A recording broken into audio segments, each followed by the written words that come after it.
શંકરાચાર્ય અવિમુક્તેશ્વરાનંદની ગૌ પ્રતિષ્ઠા ધર્મયુદ્ધનો આજે બીજો દિવસ। આજે રાયબરેલીમાં યાત્રા ગૌરક્ષા માટે કંઈ કરતી ન હોવાના શંકરાચાર્યના સરકાર સામે વાકબાણ।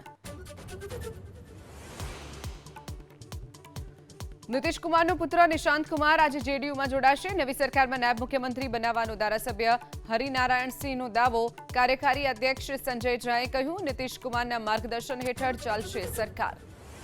ઈરાનમાં અનેક નેતાઓ અને સેનાના જવાનોનો ખાત્મો। ઈરાને સરેન્ડર કરવું જ પડશે।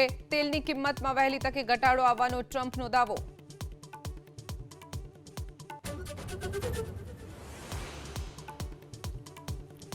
શંકરાચાર્ય અવિમુક્તેશ્વરાનંદની ગૌ પ્રતિષ્ઠા ધર્મયુદ્ધનો આજે બીજો દિવસ। આજે રાયબરેલીમાં યાત્રા ગૌરક્ષા માટે કંઈ કરતી ન હોવાના શંકરાચાર્યના સરકાર સામે વાકબાણ।